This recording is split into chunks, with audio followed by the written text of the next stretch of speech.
गए थे।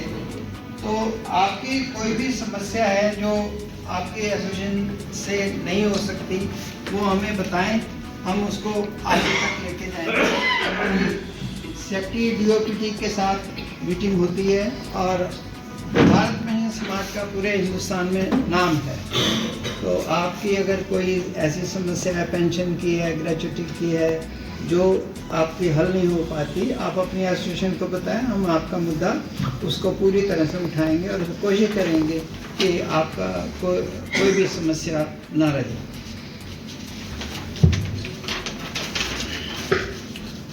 साथियों, देश तेजी से प्रगति कर रहा है, परंतु वरिष्ठ नागरिकों की चुनौतियां, महंगाई, बढ़ता स्वास्थ्य खर्च, डिजिटलकरण को समझने की कठिनाइयां अभी भी वास्तविक हैं।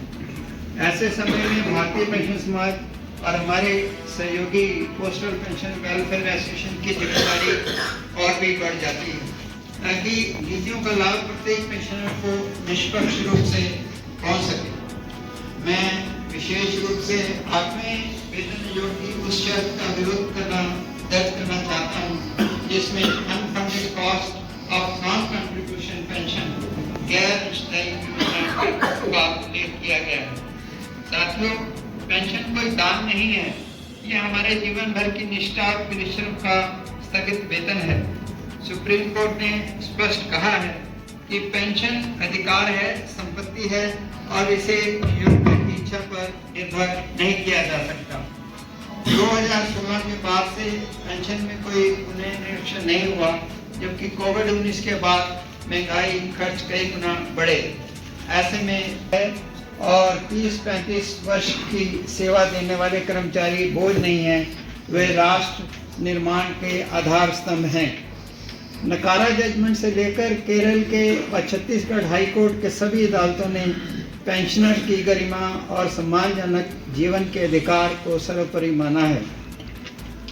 हमारी मांग है कि 8वें वेतन आयोग में अनफंडेड शब्द हटाया जाए, महंगाई के अनुरूप पेंशन में उचित वृद्धि सुनिश्चित हो और पेंशनरों को सम्मान जीवन स्तर पर कोई आंच न आए।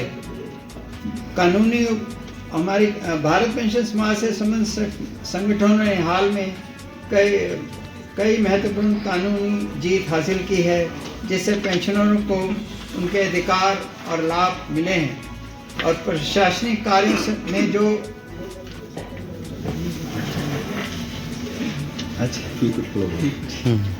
त्रुटियां थी उनमें सुधार हुआ है।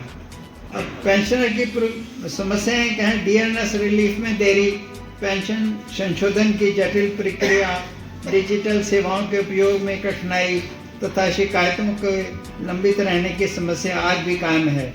हम एक सरल, सहज और समयबद्ध व्यवस्था की मांग कर रहे हैं। हमने सरकार से पेंशन में कम्यूटेशन की बहाली के 15 वर्ष से घटाकर 12 वर्ष करने का आग्रह किया है।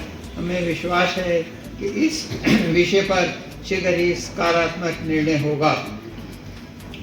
सीजीएचएस की समस्याएं, रीइंबर्समेंट में देरी, पैनल अस्पतालों की कमी, दवाओं की अनुपलब्धता, ये अत्यंत महत्वपूर्ण मुद्दे हैं। मंत्रालय के साथ हमारी वार्ता जारी है ताकि पेंशनों को सुगम, गुणवत्तापूर्ण और समयबद्ध स्वास्थ्य सुविधाएं मिल सके। वरिष्ठ नागरिकों के हित में की गरिमा की रक्षा करना, उन्हें डिजिटल धोखाधड़ी व उत्पीड़न से बचाना हम सभी की जिम्मेदारी है। आजकल आपने देखा होगा डिजिटल फ्रॉड बहुत चल रहा है। किसी को फोन आ रहा है कि आपके बिजली का बिल रह गया है या आपका पानी का बिल है, तो इस तरह से डिजिटल फ्रॉड हो रहा है। आपसे वो ओटीपी मांगते हैं या आपका बैंक के लोगों के खाली हो गए हैं। तो अच्छे से ये नहीं कि आना, जो पढ़े लिखे अच्छे लोग भी इसमें काफ़ी हैं जिनके लाखों रुपए बैंकों से चले गए। तो मेरा ये कहना है कि आपको इस तरह के कोई फ़ोन कॉल आते हैं कि आपका जी पानी का बिल रह गया है और उसको अपडेट करा लो, या बिजली का बिल रह गया है, तो उसमें आप धोखाधड़ी में ना आए और किसी से भी आप अपने पर्सनल जो डेटा है वो शेयर ना करें, क्योंकि वो फ़ोन उठाते ही आपका डेटा एकदम से कंसील कर लेते हैं और जिससे आपका बैंक का सारा बैलेंस खाली हो जाता है। तो ये हम जितने भी वरिष्ठ नागरिक हैं उनके लिए बहुत बड़ी सीख है कि हम इस डिजिटल अरेस्ट से दूर रहें। अभी पहले तो ये शुरू हो गया था जी आपका बच्चा हमारे पास है, उसने ये गलत काम किया है, हम उसे अरेस्ट कर रहे हैं, इतना 1 लाख रुपया दे दो। तो इस तरह के आप सभी जान रहे हैं कि डिजिटल अरेस्ट आजकल बहुत चला हुआ है, यहाँ नहीं पूरे इंडिया में ये चल रहा है और सरकार के पास कोई इनको पकड़ने का वो नहीं है। तो आप इस चीज़ से थोड़ा सा सावधान रहें। साथियों, अंत में मैं कहना चाहूँगा कि आगे का मार्ग एकता, जागरूकता और निरंतर प्रयास का है। भारत पेंशन समाज और हमारे सहयोगी पोस्टल वेलफेयर एसोसिएशन मिलकर प्रत्येक पेंशनर के अधिकार, सुरक्षा और सम्मान की रक्षा हेतु पूरी निष्ठ, सरल और सम्मानजनक बन सकेगा। धन्यवाद। जय हिंद। करते हैं हमारे सेक्रेटरी जनरल साहब जो आज के चीफ गेस्ट, धन्यवाद करते हैं, आभार प्रकट करते हैं। अब मैं अपने आदरणीय जो एक्स एसएसपी हैं, आज 7 दिसंबर को हमारी संस्था PPWA दिल्ली सर्किल का द्विवार्षिक अधिवेशन है। तो आज के जो मुख्य मुद्दे हैं कि भाई जो पेंशनर्स हैं, जो हमारे रिटायर्ड कर्मचारी हैं, उनकी क्या क्या समस्याएं, उनको किस तरह समाधान किया जाए, उसके बारे में ये अधिवेशन रखा गया है। और इसमें जो हमारी कार्यकारिणी होती है 2 वर्ष का बॉडी, उसका भी इलेक्शन होता है।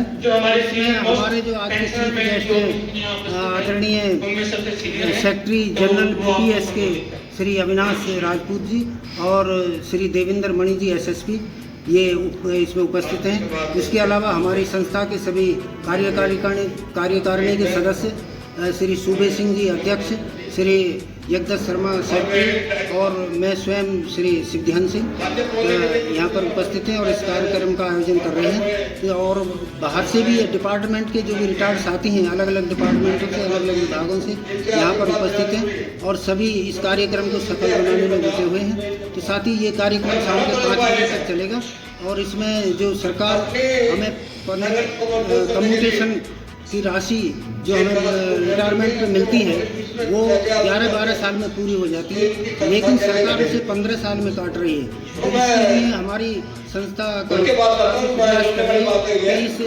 11-12 वर्ष में काटा जाए जैसा कि है।